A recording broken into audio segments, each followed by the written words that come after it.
করছেন নাকি এখানে কপি প্রোডাক্ট বেশি কপি প্রোডাক্ট এখানে হ্যাঁ এখানে আমাদের এখানে কপি প্রোডাক্ট এখানে প্রত্যেকটা আপনি যেগুলো দেশি প্রোডাক্ট সেটাও দেশি উল্লেখ করা, যেটা ইন্ডিয়ান প্রোডাক্ট সেটাও ইন্ডিয়ান। আপনাদের সাপ্লায়ার কে শুধু আরএস? হ্যাঁ, এখানে আরএস, শুধু আরএস। আরএস ছাড়া আর কেউ না, না? আরএস ছাড়া আমাদের এখানে কোনো প্রোডাক্ট। ঠিক আছে, এই পোশাকের এখন কোড নাম্বার কত আপনি কিভাবে বুঝবো এটা আরএস থেকে নিছেন? বুঝা তো মুশকিল, এটা তো স্টাইলিকও আপনাদের প্রতিষ্ঠানে।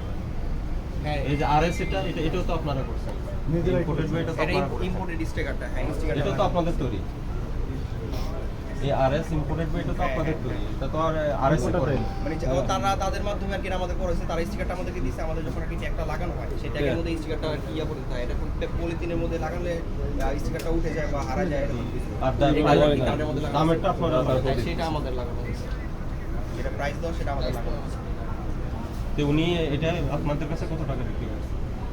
সেটা আমি জানি না স্যার, কারণ আমাদের এখানে যে প্রাইসটা সহ যেটা আমাদেরকে দিয়ে দেয়, আমরা সেটাই সফটওয়্যার এন্ট্রি করে আমরা এটা সেল করি ওই হিসাবে। না, আমার কাছে এটা বিশ্বাসযোগ্য হচ্ছে না। কেন হচ্ছে না? কারণ ইন্ডিয়ান একটা পোশাক বাংলাদেশে 1200 টাকা বিক্রি হওয়ার সম্মুখীন। কারণ ওই পোশাকে আপনার হলো ইম্পোর্ট ডিউটি আছে, ট্যাক্স ক্লিয়ারেন্স এর শুল্ক আছে, এগুলো আরোপ করে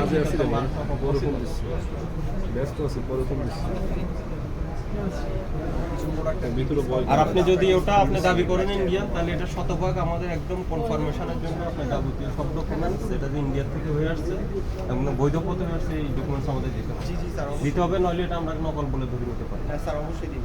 কখন দিবেন? এই যে তারা বলছে একটু টাইম দিতে আমাকে, তারা আমাকে মেমোটা পাঠাচ্ছে বা ওনার নাম্বারটা দিচ্ছে। কোন এই পোশাকের মেমো? জিনিসটা তো আর কি এভারেজ সব কিছু করা, এখন ইন্ডিভিজুয়ালি যদি হয়তো যদি আলাদা করা যায়, স্পেসিফিক এটা দেন, তারপর বাকিগুলো এটার নাম কি? পোশাকটার নাম কি? এটার একটা নাম আছে না? কি নাম এটা?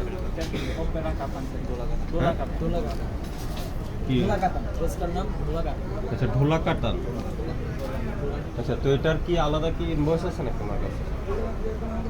আমাদের কাছে নেই, আমাদের কাছে এটা আলাদা ইনভয়েস নেই। এখন যদি তাদের কাছে থাকে তারা এটা আমাকে রেগুলার প্রাইস বলা আছে, নট ডিসকাউন্ট। এটা রেগুলার প্রাইস। এটা রেগুলার প্রাইস ডিক্লারেশন দিয়েছেন আপনি। এটা রেগুলার প্রাইস লিখে দিয়েছেন তো আপনি। আরেকটা যেটা রেট দেখালাম ওটা দিয়ে। এইটা তো রেগুলার প্রাইস। হ্যাঁ, এটা রেগুলার মেনশন করো না। হ্যাঁ, এটা রেগুলার। সবাই একটু পিছান না। এই লাইভটা শুনি, লাইভের সাথে মিল আছে কিনা দেখি। ওটা বন্ধ করে দিতে হবে।